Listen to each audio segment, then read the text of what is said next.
Hello guys, അപ്പോൾ എല്ലാവർക്കും എൻ്റെ ഒരു പുതിയ വീഡിയോയിലേക്ക് സ്വാഗതം.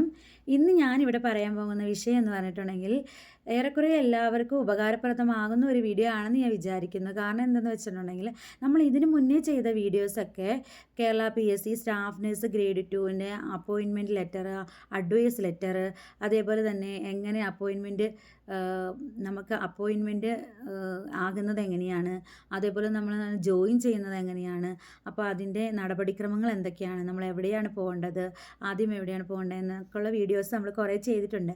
അപ്പോൾ ഞാനൊരു വിദേശത്ത് ജോലി ചെയ്യുന്ന ഒരു വ്യക്തിയാണ്. അപ്പോൾ ഞാനിപ്പോൾ ഗവൺമെൻറ് സർവീസിൽ നിന്ന് LW എന്ന ലീവ് എടുത്തിട്ടാണ് നിൽക്കുന്നത്. അപ്പോൾ ഞാൻ സൗദിയിൽ വർക്ക് ചെയ്യുന്നു. എനിക്ക് ജോലി കിട്ടിയതിന് ശേഷം ഞാൻ ഒരു മാസം അവിടെ ജോലി ചെയ്തു ഗവൺമെൻറ് സർവീസിൽ. അതിന് ശേഷം ഞാൻ LWA ലീവ് എടുത്തിട്ടാണ് ഇപ്പോൾ തിരിച്ച് സൗദിയിലേക്ക് വന്നിരിക്കുന്നത്. അപ്പോൾ ഇപ്പോൾ ഞാൻ ഇന്ന് പറയാൻ ഉദ്ദേശിക്കുന്ന വീഡിയോ എന്ന് പറയുന്നത് LWA ലീവ് എങ്ങനെ നമുക്ക് എടുക്കാം എന്നതിനെക്കുറിച്ചാണ്. അപ്പോൾ LWA ലീവ് നമുക്ക് എത്ര നാൾ കൊണ്ട് നമുക്ക് സാങ്ഷനായി കിട്ടും, അതേപോലെ തന്നെ നമ്മൾ എന്തൊക്കെ രേഖകളാണ് അപ്പോൾ ഹാജരാക്കേണ്ടത്, അതേപോലെ എന്തൊക്കെ ഫോമുകളാണ് നമ്മൾ ഫില്ല് ചെയ്യേണ്ടത്, എങ്ങനെയാണ് ആ ഫോം ഫില്ല് ചെയ്യേണ്ടത്, അതുപോലെയുള്ള കുറേ സംശയങ്ങൾ എനിക്ക് ഇതിന് മുന്നോട്ടിറങ്ങുന്ന സമയത്ത് ഉണ്ടായിരുന്നു. അപ്പോൾ ഇതൊക്കെ ഞാനാണെങ്കിൽ എൻ്റെ എന്താ പറയുന്നത്, നമ്മൾ കുറേ കഷ്ടപ്പെട്ട് നടന്ന് ഇതിൻ്റെ പുറകെ നടന്ന് എല്ലാ കാര്യങ്ങളും മനസ്സിലായതിന് ശേഷമാണ് ഞാൻ ഈ ഒരു വീഡിയോ നിങ്ങൾക്ക് വേണ്ടി ഷെയർ ചെയ്യുന്നത്. കാരണം ഇതൊന്നും അറിയത്തില്ലാതെയാണ് ഞാൻ ലീവ് എടുക്കാനായിട്ട് ഞാൻ ഇവിടെ നിന്ന് അങ്ങോട്ട് കയറി വരുന്നതും. അവിടെ വന്നതിന് ശേഷം ഞാൻ ഇതിൻ്റെ കാര്യങ്ങളൊന്നും അറിയത്തില്ലാതെ കുറേ പേരോട് അങ്ങോട്ടും ഇങ്ങോട്ടൊക്കെ ചോദിച്ച് കുറേ സമയവും അങ്ങനെ വേസ്റ്റായി. അതുകൊണ്ട് ഞാൻ ഓർത്തു, ഇപ്പം നിങ്ങൾക്ക് ആർക്കെങ്കിലും ഇങ്ങനത്തെ ഒരു കാര്യം ഉണ്ടെന്നുണ്ടെങ്കിൽ നമുക്ക് ഈ വീഡിയോയിലൂടെ ഷെയർ ചെയ്യുകയാണെന്നുണ്ടെങ്കിൽ എല്ലാവർക്കും അത് ഉപകാരപ്രദമാണെന്ന് ഞാൻ വിചാരിക്കുന്നു. അപ്പോൾ നമുക്ക് വീഡിയോയിലേക്ക് പോകാം.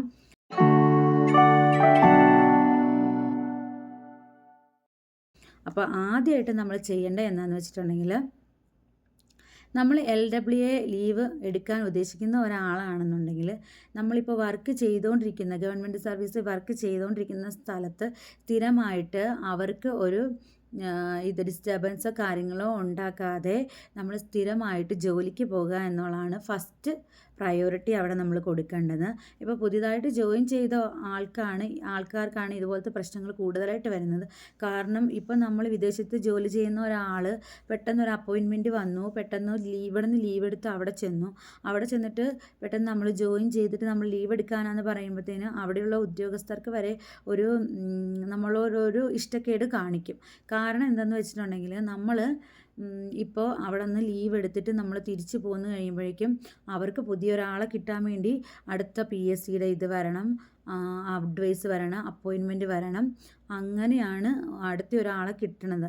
അപ്പോഴത്തേന് അവർക്ക് നമ്മളോടൊരു ബുദ്ധിമുട്ട് തോന്നാത്ത രീതിയിൽ തന്നെ നമ്മളവിടെ പെർഫോം ചെയ്യുക എന്നുള്ളതാണ് ആദ്യത്തെ ഘട്ടം എന്ന് പറയുന്നത്.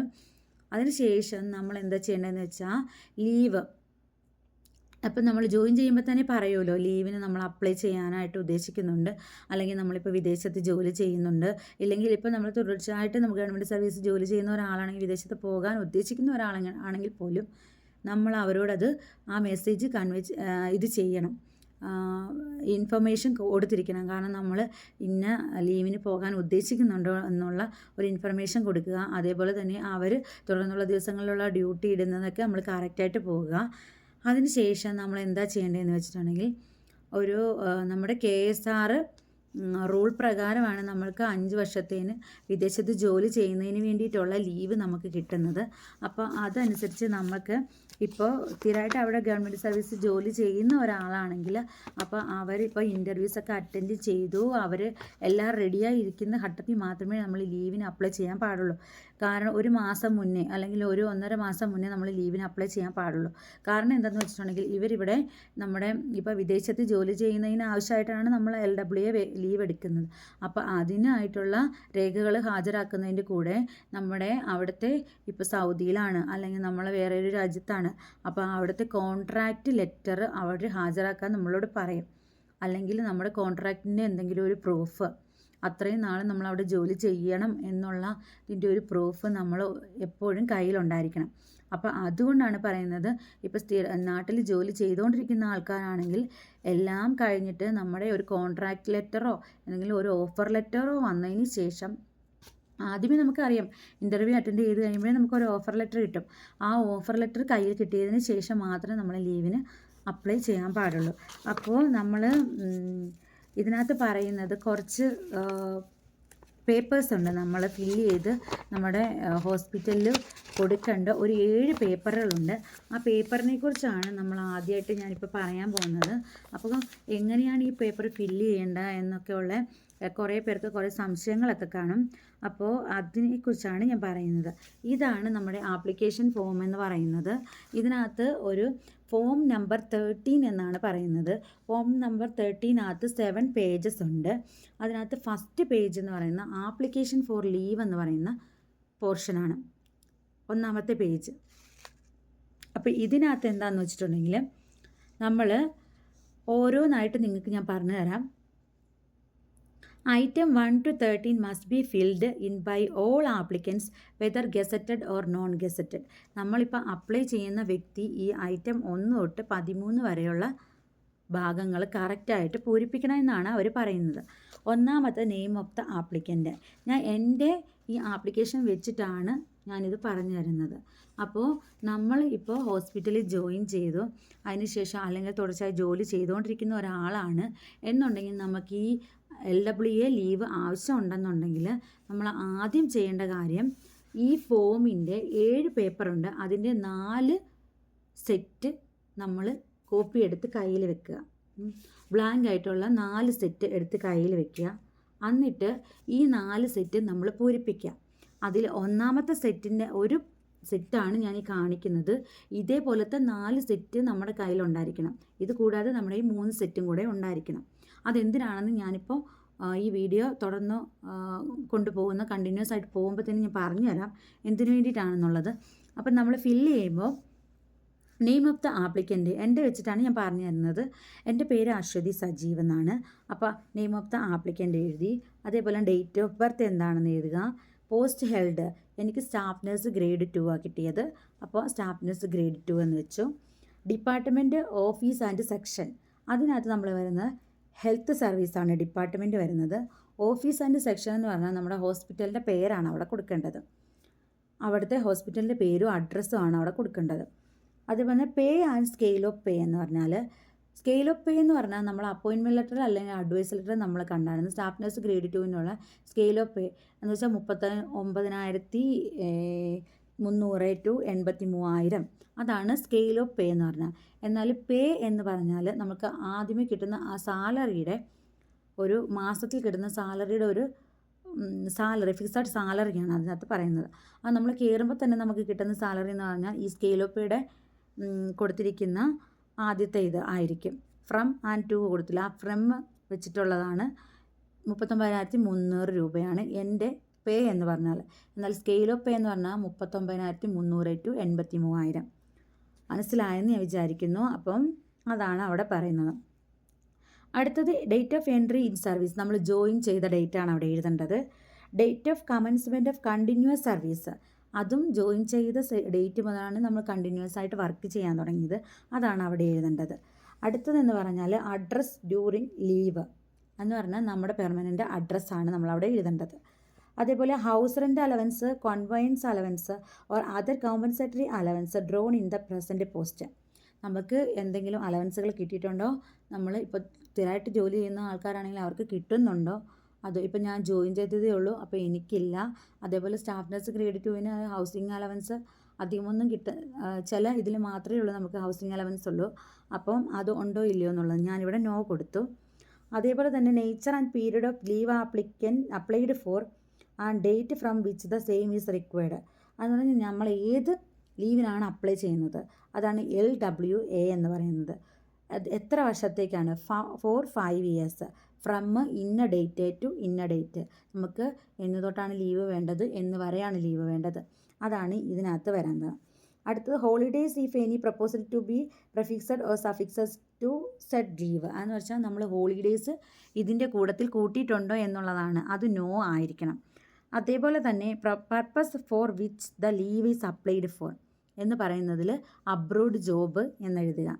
അതേപോലെ date of return from last leave and the nature and the period of that leave. നമ്മൾ ഇപ്പോൾ സർവീസിൽ വർക്ക് ചെയ്തുകൊണ്ടിരിക്കുന്ന ഒരാളാണെങ്കിൽ നമ്മൾ ലാസ്റ്റ് എപ്പോഴാണ് ലീവ് പോയത്, അതെന്തിനാണ് പോയത്, അതേപോലെ തന്നെ എത്ര നാളത്തേക്കാണ് പോയത് എന്നുള്ളതൊക്കെ ഇവിടെ. ഞാനിപ്പോൾ ജോയിൻ ചെയ്തതേ ഉള്ളൂ, അതുകൊണ്ട് എനിക്ക് അങ്ങനത്തെ ഒരു ലീവുകളോ കാര്യങ്ങളോ ഇല്ലാത്തതുകൊണ്ട് ഞാനിവിടെ നോ എന്നിട്ടു. അത് കഴിഞ്ഞൊരു ഡിക്ലറേഷനാണ്. അതിൻ്റെ അടിയിൽ പ്ലേസ് കൊടുത്തിട്ടുണ്ട്. അതേപോലെ നമ്മുടെ സിഗ്നേച്ചർ ഡേറ്റ് വിത്ത് ഡേറ്റ് ആണ് കൊടുക്കേണ്ടത്. ഇതിനകത്ത് നമ്മൾ സൂപ്രണ്ടിൻ്റെ സൈനും റെക്കമെൻഡഡ് എന്ന് പറഞ്ഞിട്ട് സൂപ്രണ്ടിൻ്റെ സൈനും മേടിക്കണം. അതേപോലെ തന്നെ ഹോസ്പിറ്റലിൻ്റെ സീലും നമ്മൾ ഇതിനകത്ത് മേടിക്കണം. ഇതാണ് ഫസ്റ്റ് ഫോം എന്ന് പറയുന്നത്, ഫില്ല് ചെയ്യുന്ന ഫോം 13 ഫസ്റ്റ് പേജ്. അത് കഴിഞ്ഞിട്ട് നമ്മുടെ സെക്കൻഡ് പേജ്, ഫസ്റ്റ് പേജിനകത്ത് ലാസ്റ്റത്തെ ഒരു ഇതും കൂടെ ഉണ്ട്, remarks and our recommendation of the controlling officer. അതാണ് നമ്മുടെ ഹോസ്പിറ്റലിൻ്റെയാണ് ഇവിടെ കാണിച്ചിരിക്കുന്നത്. ഇതാണ് കൺട്രോളിങ് ഓഫീസർ എന്ന് പറഞ്ഞിട്ട് കാണിച്ചിരിക്കുന്ന റെക്കമെൻഡഡ് എന്ന് എഴുതി സൂപ്രണ്ടിൻ്റെ സൈനും ഹോസ്പിറ്റലിൻ്റെ സൈനും ഒക്കെ വെച്ചിട്ടാണ് ഇതിനകത്ത് പറഞ്ഞിരിക്കുന്നത്. അപ്പോൾ ഇതാണ് ഒന്നാമത്തെ പേജ് എന്ന് പറയുന്നത്. അടുത്ത പേജ് എന്ന് പറയുന്നത് certificate regarding admissibility of leave. ഇതാണ് സെക്കൻഡ് പേജ് എന്ന് പറയുന്നത്. ഇതിനകത്ത് വരേണ്ടത് എന്താണെന്ന് വെച്ചിട്ടുണ്ടെങ്കിൽ അത് 16ാമത്തെ നമ്പറായിട്ടാണ് അവർ കൊടുത്തിരിക്കുന്നത്, തുടർച്ചയായിട്ടാണ് ഇതിനകത്ത് കൊടുത്തിരിക്കുന്നത്. അപ്പോൾ ഇതിനകത്ത് പറയുന്നത് സർട്ടിഫൈഡ് ദാറ്റ്, എന്നിട്ട് നമ്മുടെ ഹൈഫൺ ഇട്ടേക്കുവാണ്, പൂരിപ്പിക്കാനാണ്. അതെന്തുവാണെന്ന് വെച്ചാൽ ലീവ് വിത്തൗട്ട് അലവൻസ് എന്ന് ഇവിടെ എഴുതുക. നേച്ചർ ഓഫ് ലീവ് എന്ന് പറഞ്ഞ് ബ്രാക്കറ്റ് അവർ കൊടുത്തിട്ടുണ്ട്. പിന്നെ ഫോർ എത്ര വർഷത്തേക്കാണ്, 5 years എന്ന് കൊടുക്കുക. അതേപോലെ തന്നെ ഫ്രം എന്ന് തൊട്ടാണ് വേണ്ടത്. To is admissible under rule KSR appendix 12A of Kerala service law. അതെന്താണ് പറയുന്നതെന്ന് വെച്ചിട്ടുണ്ടെങ്കിൽ നമ്മൾ കേരള സർവീസ് റൂളിന് KSR റൂള് 12A പ്രകാരമാണ് വിദേശത്ത് ജോലി ചെയ്യുന്നതിന് വേണ്ടിയിട്ട് നമുക്ക് ലീവ് ലഭിക്കുന്നത്. അതാണ് KSR അപ്പൻഡിക്സ് 12A എന്ന് പറഞ്ഞ് ഇതിനകത്ത് കൊടുത്തിരിക്കുന്നത്. അതാണ് രണ്ടാമത്തെ പേപ്പർ എന്ന് പറയുന്നത്. ഇവിടെ രണ്ടാമത്തെ പേപ്പറിനകത്ത് നമ്മുടെ signature with date and designation, അതിനകത്ത് എൻ്റെ സിഗ്നേച്ചർ ഇടുക, സ്റ്റാഫ് നേഴ്സ് ഗ്രേഡ് 2 എന്ന് എഴുതുക, സിഗ്നേച്ചർ വിത്ത് ഡേറ്റ് ഡെസിഗ്നേഷൻ, അങ്ങനെ 2 പ്രാവശ്യം കൊടുത്തിട്ടുണ്ട്. അതിലൊരെണ്ണം ഇങ്ങനെ നമ്മൾ നമ്മുടെ ഇതൊക്കെ എഴുതുക. അതിന് ശേഷം ഈ order of the sanctioning authority, അതാണ് നമ്മുടെ സൂപ്രണ്ടിൻ്റെ സൈന് സീല് ഹോസ്പിറ്റൽ സീല് ഇവിടെ വേണം. അടുത്ത മൂന്നാമത്തെ പേപ്പർ എന്ന് പറയുന്നതാണ് ഇത്. ഫോം 13 നമ്മൾ ഫുള്ള് ഫില്ല് ചെയ്ത് 4 സെറ്റാക്കിയിട്ട് വേണം നമ്മൾ ലീവിന് അപ്ലൈ ചെയ്യാനായിട്ട്. അപ്പോൾ ഇത് നമ്മൾ ഹോസ്പിറ്റലിൽ കൊടുക്കാൻ നേരം നമ്മൾ 4 സെറ്റ് റെഡിയാക്കി 4 സെറ്റും സൂപ്രണ്ടിനെ കൊണ്ട് സൈൻ ചെയ്യിപ്പിച്ച് സീല് ചെയ്യിപ്പിച്ച് അത് കഴിഞ്ഞതിന് ശേഷമാണ് നമ്മൾ ബാക്കി എന്താ ചെയ്യേണ്ടതെന്നുള്ളത് ഞാൻ പറയാം. അപ്പോൾ അടുത്ത പേപ്പർ, ഇത് മൂന്നാമത്തെ പേപ്പറാണ്, application for issue of non objection certificate. അതാണ് മൂന്നാമത്തെ പേപ്പർ എന്ന് പറയുന്നത്. ഇതിനകത്ത് നെയിം ഓഫ് ദി ആപ്ലിക്കൻ്റ്, അത് നേരത്തെ പോലെ തന്നെ നമ്മുടെ പേര് എഴുതുക, date of birth, designation and department, pay and scale of pay, whether substantive officiating എന്ന് പറഞ്ഞിട്ട് കൊടുത്തിട്ടുണ്ട്. അതിലൊരു ഹൈഫൺ ഇടുക. Nature of commencement of continuous service, അത് നമ്മുടെ നേരത്തെ പറഞ്ഞ പോലെ തന്നെ ജോയിനിങ് ഡേറ്റ് ആണ് എഴുതേണ്ടത്. പ്ലേസ് പ്രപ്പോസൽ ടു വിസിറ്റ് എന്ന് പറയുന്നത് നമ്മൾ എവിടെയാണോ വർക്ക് ചെയ്യുന്നത്, വർക്ക് ചെയ്യാൻ ഉദ്ദേശിക്കുന്നത് എവിടെയാണോ അതാണ് ഇവിടെ എഴുതുന്നത്. ഞാനിപ്പോൾ വർക്ക് ചെയ്തുകൊണ്ടിരിക്കുന്നതുകൊണ്ട് ഞാൻ സൗദി അറേബ്യ എന്ന് കൊടുത്തു. അതേപോലെ തന്നെ period of the absence from duty, എത്ര നാൾ മുതൽ എത്ര നാൾ വരെയാണ് നമുക്ക് വേണ്ടതെന്നാണ് അതിനകത്ത് മെൻഷൻ ചെയ്യേണ്ടത്. Purpose of visit, job abroad. അതേപോലെ address and place of visit, അത് എൻ്റെ ഹോസ്പിറ്റലിൻ്റെ പേര്, അഡ്രസ്സ് കാര്യങ്ങളാണ് ഞാൻ അവിടെ കൊടുത്തിരിക്കുന്നത്. പ്രസൻറ്റ് ഹോം അഡ്രസ്സ്, അത് നമ്മുടെ ഹോം അഡ്രസ്സ് കൊടുക്കുക. Now the period of absence is to be considered and period of leave required for, എന്ന് വെച്ചാൽ നമ്മൾക്ക് എന്താണ് വേണ്ടത്, LWA എഫക്റ്റ് ഫ്രം ഇത്ര ഡേറ്റ് ടു ഇത്ര ഡേറ്റ് എന്ന് പറഞ്ഞാണ് അത് എഴുതേണ്ടത്. അതാണ് LWA, ഒരു ഹൈഫൺ ഇടുക, വിത്ത് എഫക്റ്റ് ഫ്രം, നമുക്ക് വേണ്ട ഡേറ്റ് ഇന്ന ഡേറ്റ് മുതൽ ഇന്ന ഡേറ്റ് വരെ എന്നുള്ളതാണ് അതിനകത്ത് അവിടെ പൂരിപ്പിക്കേണ്ടത്. Eligibility for the leave applicant for എന്ന് പറഞ്ഞിട്ട് കൊടുത്തുന്ന അബ്രോഡ് ജോബ് എന്ന് എഴുതുക. അതേപോലെ how the expenditure will met while you are in abroad എന്ന് പറഞ്ഞിട്ടൊരു ക്വസ്റ്റ്യൻ ഉണ്ട്. അതിനകത്ത് ഓൺ സെൽഫ് അറേഞ്ച്മെൻ്റ് എന്ന് പറഞ്ഞിട്ട് നമ്മൾ കൊടുക്കുക. അതേപോലെ തന്നെ declaration acceptance of job while you are in abroad എന്ന് പറഞ്ഞാൽ എസ് കൊടുക്കുക. ഇത്രയും എഴുതിയതിന് ശേഷം ഇവിടെ നമ്മൾ സൈൻ ആൻഡ് ഡേറ്റ് എഴുതുക. അപ്പോഴത്തേനും ഇവിടുത്തെ സൂപ്പറിൻ്റെ സൈനും സീലും കാര്യങ്ങളുമൊക്കെ എല്ലാ പേപ്പറിലും നമ്മൾ സൂപ്പറിൻ്റെ അറ്റസ്റ്റ് ചെയ്ത് സൈൻ ചെയ്ത് സീൽ ചെയ്ത് ഹോസ്പിറ്റലിൻ്റെ സീലും ഉണ്ടായിരിക്കണം. അടുത്തത് നമ്മൾ ചെയ്യേണ്ടത് അടുത്ത 4ാമത്തെ പേപ്പർ എന്ന് പറയുന്നത് ഒരു പ്രൊഫോമ റിപ്പോർട്ട് എന്ന് പറയുന്ന ഒരു പേപ്പറാണ്. ഇതാണ് 4ാമത്തെ പേപ്പറായിട്ട് വരുന്നത്. ഇതിനകത്ത് ഉള്ളത് whether any liabilities pending or outstanding against the applicant, എന്തെങ്കിലും നമ്മളുടെ ഇതിൽ പെൻഡിങ് ആയിട്ടോ എന്തെങ്കിലും ഉണ്ടോ എന്നുള്ളതാണ് അത് ചോദിക്കുന്നത്. നിൽ എന്ന് എഴുതുക. Whether any service disciplinary proceeding pending against the applicant, എന്തെങ്കിലും ഡിസിപ്ലിനറി ആക്ഷൻസോ എന്തെങ്കിലും ഒക്കെ പെൻഡിങ് എഗിൻസ്റ്റ് ആപ്ലിക്കൻ്റ് ഉണ്ടോ എന്നുള്ളതാണ്. അതും നിൽ എന്ന് എഴുതുക. അത് whether any crime or vigilance cases are pending against the applicant, അതും നിൽ എന്ന് എഴുതുക. അതുപോലെ recommendation for the head unit എന്ന് പറയുന്നിടത്ത് പ്രത്യേകം ശ്രദ്ധിക്കണം. ഈ റെക്കമെൻഡേഷൻ എന്ന് പറയുന്നതിനകത്ത് റെക്കമെൻഡഡ് എന്ന് പറയുന്നത് ഹോസ്പിറ്റൽ സൂപ്രണ്ടിനെ കൊണ്ട് എഴുതിച്ചിട്ട് വേണം ഈ പേപ്പറിൽ നമ്മൾ സൈൻ ഇടിച്ച് സീൽ ചെയ്ത് കൊടുക്കാനായിട്ട്. കാരണം ഇതുകൊണ്ട് നമ്മൾ നേരെ പോകുന്നത് നമ്മുടെ ഏത് ജില്ലയിലാണോ അവിടെ DMO ഓഫീസിലേക്കായിരിക്കും. അപ്പോൾ അവിടെ ചെല്ലുമ്പോൾ ഈ റെക്കമെൻഡഡ് എന്ന് പറയുന്ന സാധനം എഴുതിയിട്ടുണ്ടാവില്ല എങ്കിൽ നമ്മുടെ പേപ്പർ പിന്നെയും തിരിച്ച് അവിടെ തന്നെ എത്തും. അതിനകത്തും നമ്മുടെ സ്ഥലവും ഡേറ്റ് എഴുതുക, സൂപ്രണ്ടിൻ്റെ സൈൻ ആൻഡ് സീല് മേടിക്കുക.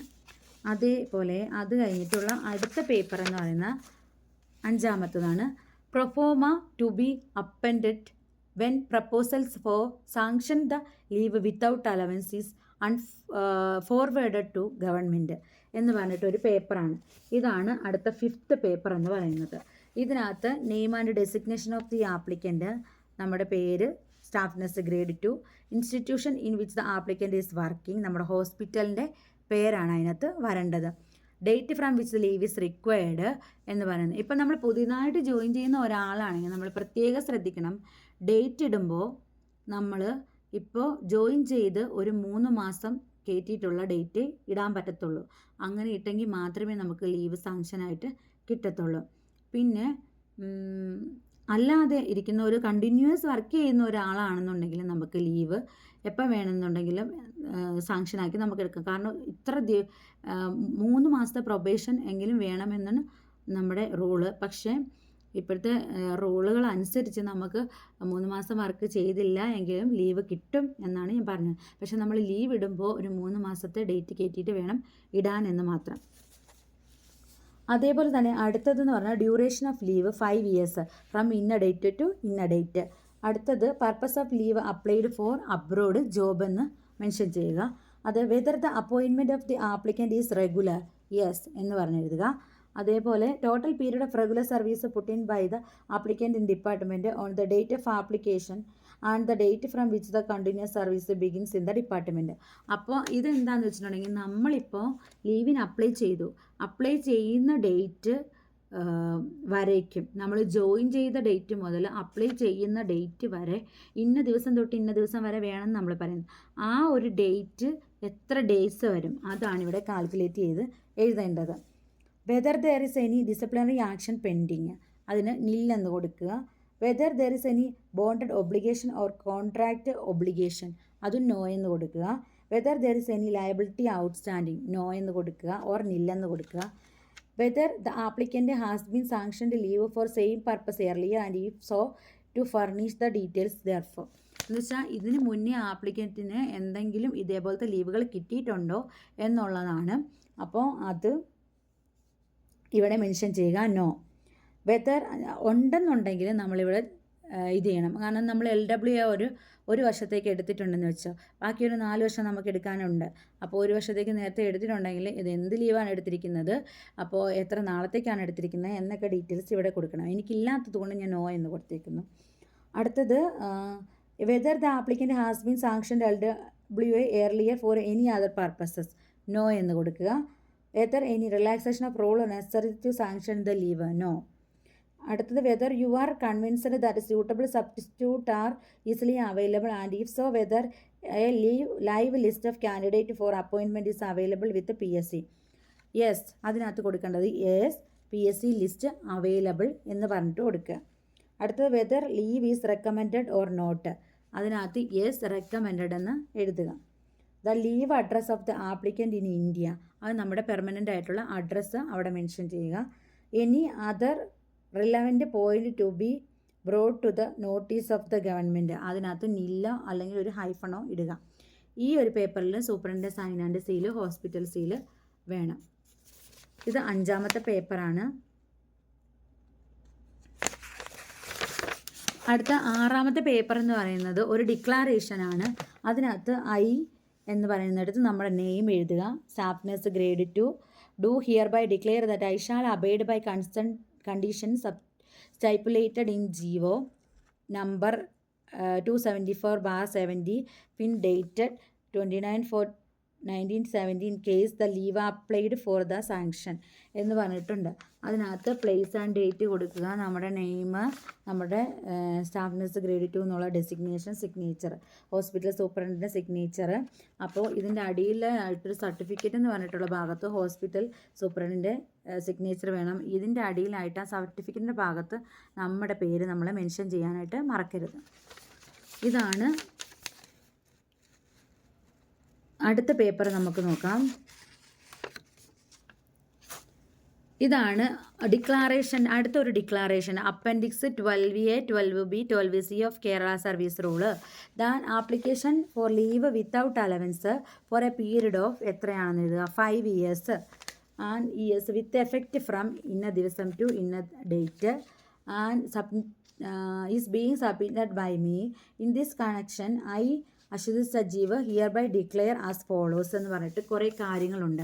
അതിനകത്ത് ആദ്യത്തേന്ന് പറഞ്ഞാൽ hereby express my consent എന്നുള്ളത് സൈൻ ചെയ്യുക. I have not completed the probation in my entry cadre എന്ന് പറഞ്ഞിട്ടുള്ള ഒരിതുണ്ട്. അതിനകത്ത് പ്രത്യേകം ശ്രദ്ധിക്കണം, നമ്മൾ ഇപ്പോൾ പുതിയതായിട്ട് ജോയിൻ ചെയ്തിട്ട് 3 months പോലും ആകാത്ത ഒരാളാണെങ്കിൽ അവിടെ ടിക്ക് ചെയ്യുക. ഇല്ലയെന്നുണ്ടെങ്കിൽ no I completed the probationary period. Continuous ആയിട്ട് വർക്ക് ചെയ്ത് ഒരു 5 വർഷമോ അല്ലെങ്കിൽ 2 വർഷമോ 1 വർഷമോ ഒരു വർഷമോ അല്ലെങ്കിൽ ഒരു 6 മാസം വരെ ജോലി ചെയ്ത ഒരാളാണെങ്കിൽ അവിടെ നോ എന്ന് പറഞ്ഞ് കൊടുക്കാം. എന്നാൽ ഇവിടെ I have completed the probation in entry card, അത് ടിക്ക് ഇത് കൊടുക്കുക, ഇൻറ്റു കൊടുക്കുക. ഞാൻ കംപ്ലീറ്റ് ചെയ്തിട്ടില്ല, അതുകൊണ്ട് ഇൻറ്റു കൊടുക്കുക. I am not under bonded obligation to service government, അത് ടിക്ക് കൊടുക്കുക. There is no outstanding liability, അത് ടിക്ക് കൊടുക്കുക. No disciplinary action vigilance enquiry against me, അതും ടിക്ക് കൊടുക്കുക. എന്നിട്ട് ഡേറ്റ് ആൻഡ് ടൈം, അത് അതേപോലെ തന്നെ സ്ഥലം, സിഗ്നേച്ചർ, നമ്മുടെ നെയിം, പിന്നെ സൂപ്രണ്ടിൻ്റെ ഒരു ഡിക്ലറേഷൻ, അതിനകത്ത് നമ്മുടെ പേര് നമ്മൾ മെൻഷൻ ചെയ്യണം. അവിടെ സൂപ്രണ്ടിൻ്റെ sign and seal, hospital seal.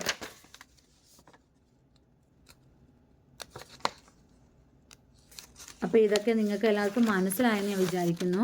അപ്പോൾ ഇതുപോലത്തെ എത്ര പേപ്പറാണ്, 7 പേപ്പറാണ് നമ്മൾ ഫില്ല് ചെയ്ത് ഹോസ്പിറ്റലിൽ കൊടുക്കേണ്ടത്. നമ്മൾ ഹോസ്പിറ്റലിൽ സൂപ്രണ്ടിൻ്റെ അടുക്കെയാണ് നമ്മൾ ഈ 7 പേപ്പറുകളും ഫില്ല് ചെയ്തുകൊണ്ട് കൊടുക്കേണ്ടത്. ഈ 7 പേപ്പറും ഇതേപോലെ തന്നെ 4 സെറ്റാക്കി ഫില്ല് ചെയ്ത് 4 സെറ്റാക്കിയിട്ട് വേണം ഹോസ്പിറ്റലിൽ നമ്മൾ കൊടുക്കാനായിട്ട്. ഹോസ്പിറ്റലിൽ കൊടുത്തു കഴിയുമ്പോൾ സൂപ്രണ്ട് ഇത് നോക്കി ഒരു 3-4-5 ദിവസം കൊണ്ട് ഇത് ഫുള്ള് കംപ്ലീറ്റ് ആക്കി നോക്കിയതിന് ശേഷം അതിൻ്റെ കൂടെ നമ്മൾ വിദേശത്ത് വർക്ക് ചെയ്യുന്നതും അല്ലെങ്കിൽ നമ്മൾ വർക്ക് ചെയ്യാനായിട്ട് പോകുന്നെന്ന് ഉദ്ദേശിക്കുന്നതാണെങ്കിൽ നമ്മൾ ഓഫർ ലെറ്ററോ അല്ലെങ്കിൽ കോൺട്രാക്റ്റ് ലെറ്ററോ ഇത്ര വർഷത്തേക്ക് നമുക്ക് വേണമെന്നുള്ളത് ഉള്ള ഒരു കോൺട്രാക്റ്റ് ലെറ്റർ നമ്മൾ ഇതിൻ്റെ കൂടെ ഹാജരാക്കണം. അതുകൂടാതെ നമ്മൾ ഇത് സൈൻ ചെയ്ത് എല്ലാം റെഡിയാക്കി കിട്ടിക്കഴിയുമ്പോഴത്തേനും ഒരു സെറ്റ് ആ ഹോസ്പിറ്റലിൽ തന്നെ അവരവിടെ വെക്കും. രണ്ടാമത്തെ സെറ്റ് 3 സെറ്റ്, ബാക്കിയുള്ള 3 സെറ്റ്, ഒരു സെറ്റ് നമ്മുടെ കയ്യിൽ വെക്കണം. ഒരു സെറ്റ് ഈ ബാക്കിയുള്ള 2 സെറ്റായിട്ട് നമ്മൾ ഏത് ജില്ലയിലാണോ വർക്ക് ചെയ്യുന്ന ഹോസ്പിറ്റൽ ഉള്ളത് ആ ജില്ലയുടെ DMO ഓഫീസിലാണ് പോകേണ്ടത്. ഈ 2 സെറ്റ് പേപ്പറുകളുമായിട്ട് നമ്മൾ DMO ഓഫീസിൽ ചെല്ലുക. DMO ഓഫീസിൽ ചെന്ന് കഴിയുമ്പോൾ അവരത് വെരിഫൈ ചെയ്തതിന് ശേഷം അവർ എന്ത് ചെയ്യും, അവർ വെരിഫൈ ചെയ്ത് അന്ന് തന്നെ അവരതൊരു ഫയലാക്കിയിട്ട് അവർ DHS ട്രിവാൻഡ്രം അയക്കും. അതുകൂടാതെ നമ്മൾ ഇതെന്ത് ചെയ്യണം, നമുക്ക് നേരിട്ട് കൊണ്ട് കൊടുക്കുക, അല്ലെങ്കിൽ തപാൽ വഴിയോ ഹോസ്പിറ്റൽ. ശരിക്കും പറഞ്ഞാൽ ഇതിൻ്റെ റോൾ എന്ന് പറഞ്ഞാൽ നമ്മൾ ഹോസ്പിറ്റലിൽ ഈ 4 സെറ്റ് കൊടുക്കും, അതിൽ നിന്ന് 1 സെറ്റ് നമുക്ക് തരും. ബാക്കിയുള്ള 3 സെറ്റുകളും അവർ സിഗ്നേച്ചറും കാര്യങ്ങളും എല്ലാം ഇട്ട് എല്ലാ സീലും അടിച്ചതിന് ശേഷം DMO ഓഫീസിലേക്ക് അയക്കും. അവിടെ നിന്ന് DMO ഓഫീസിൽ ഒരെണ്ണം കീപ്പ് ചെയ്തതിന് ശേഷം ബാക്കിയുള്ള ഒരെണ്ണം അവരെന്ത് ചെയ്യും, ഈ DHS ഓഫീസ്, നമ്മുടെ ട്രിവാൻഡ്രം DHS ഓഫീസിലേക്ക് അയക്കും. അങ്ങനെയാണ് നമ്മൾ പ്രധാനമായിട്ട് ചെയ്യുന്നത്. പക്ഷെ നമുക്ക് സമയമില്ലാത്ത സാഹചര്യങ്ങളിൽ നമ്മൾ നേരിട്ട് കൊണ്ട് കൊടുക്കുന്ന ചിലരുണ്ട്.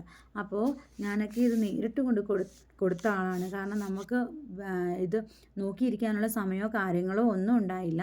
അതുകൊണ്ട് നമ്മളത് നേരിട്ട് കൊടുത്ത ആളാണ്. അതുകൊണ്ട് തന്നെയാണ് ഇപ്പോൾ എനിക്ക് അറിയാവുന്ന കാര്യങ്ങൾ ഞാൻ നിങ്ങൾക്ക് പറഞ്ഞു തരുന്നത്. അപ്പോൾ ഈ 4 സെറ്റ് നമ്മൾ എടുത്തുകൊണ്ട് പോയി, എടുത്ത് ഹോസ്പിറ്റലിൽ നിന്ന് സൈൻ മേടിച്ചതിന് ശേഷം ഒരെണ്ണം ഹോസ്പിറ്റലിൽ വെച്ചു, ഒരെണ്ണം നമ്മുടെ കയ്യിൽ പിടിച്ചു. ബാക്കി 2 എണ്ണം ഉള്ളതിൽ 2 എണ്ണമായിട്ട് DMO ഓഫീസിൽ പോവുക. DMO ഓഫീസിൽ പോയി അവിടെ നിന്ന് അവരുടെ സാങ്ഷനും കാര്യങ്ങളും ഇവരെല്ലാം ചെക്ക് ചെയ്തതിന് ശേഷം അവരത് മെയിലായിട്ട് DHS ഓഫീസിൽ അയക്കും. അതുകൂടാതെ ഹാർഡ് കോപ്പി അവർ കംപ്ലീറ്റ് ചെയ്ത് ഫുള്ള് വെരിഫൈ ചെയ്തതിന് ശേഷം നമ്മുടെ കയ്യിൽ ഈ സാധനം നമ്മൾ അവരവിടെ നിന്ന് തപാലിൽ അയക്കും. ഇല്ല എങ്കിൽ നമ്മുടെ കയ്യിൽ ഇത് തന്നുവിടും. ഈ ഒരു ലെറ്ററുമായിട്ട് നമ്മൾ DHS ഓഫീസിൽ ട്രിവാൻഡ്രം പോകണം. ട്രിവാൻഡ്രം പോയതിന് ശേഷം അവിടെ ചെന്നിട്ട് ഈ സെക്ഷൻ എന്ന് പറഞ്ഞിട്ടൊരു സെക്ഷനുണ്ട് DHS ഓഫീസിൽ. ഈ സെക്ഷനിലാണ് നമ്മൾ ഈ ഫുൾ പേപ്പർ ഒരു എൻവലപ്പിലാക്കിയിട്ട് നമ്മൾ കൊടുക്കുന്നത്. അവിടെ വെച്ച് തന്നെ അവരത് വെരിഫൈ ചെയ്തതിന് ശേഷം, നമ്മൾ നേരിട്ട് പോകുമ്പോഴത്തെ കാര്യമാണ് ഞാൻ പറയുന്നത്, വെരിഫൈ ചെയ്തതിന് ശേഷം അവർ നമ്മുടെ കയ്യിൽ തരും. അല്ല എങ്കിൽ അവരത് തപാലിലേക്ക് ഡയറക്റ്റ് കൊടുത്തോളാം എന്ന് പറയും. അപ്പം നമ്മൾ എന്ത് ചെയ്യണം, നമ്മൾ മാക്സിമം അവരത് ചെയ്ത് തരുവാണെന്നുണ്ടെങ്കിൽ, പക്ഷെ കാരണം അവർക്ക് ഓഫീസിലും കുറേ തിരക്കുകളും കാര്യങ്ങളും ഒക്കെ കാണും, സെക്രട്ടേറിയറ്റ് ഡ്യൂട്ടിയും കാര്യങ്ങളും ഒക്കെ കാണും. അവരുടെ ഇതനുസരിച്ച് അവർ ഒരു നമ്പർ ഇടിച്ചുകൊണ്ട് വരാൻ പറയും.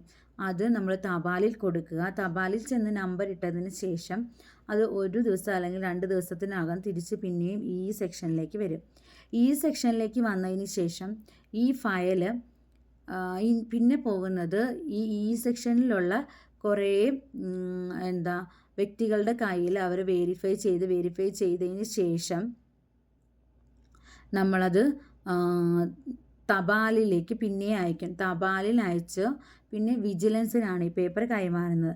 വിജിലൻസിന് കൈമാറിയതിന് ശേഷം തപാലിൽ നമ്മളിത് കൊണ്ട് കൊടുക്കാൻ നേരം അവർ നമുക്കൊരു നമ്പർ തരും. അതാണ് നമ്മുടെ ഫോളോ അപ്പ് നമ്പർ എന്ന് പറയുന്നത്. പിന്നെ എന്തെങ്കിലും നമ്മൾ പിന്നെ അവിടെ നിന്ന് തിരിച്ചു പോരുന്നു. അതിനുശേഷം ഇതുമായിട്ടുള്ള അപ്ഡേറ്റുകളെല്ലാം നമ്മൾ വിളിച്ച് ചോദിക്കേണ്ടത് ഈ സെക്ഷനിലായിരിക്കണം. ഈ ഒരു നമ്പർ നമ്മൾ ഒരിക്കലും കളയരുത്. ഈ നമ്പർ വെച്ചിട്ടാണ് നമ്മൾ ഇത് എത്രത്തോളം എത്തി ഇതിൻ്റെ ഫോളോ അപ്പ് കാര്യങ്ങൾ അന്വേഷിക്കുന്നത്. അപ്പോൾ ഇത് തപാൽ സെക്ഷനിൽ ചെന്നതിന് ശേഷം അവർ പിന്നെയും ഫുള്ള് വിജിലൻസിന് ഇത് പേപ്പർ വിടും.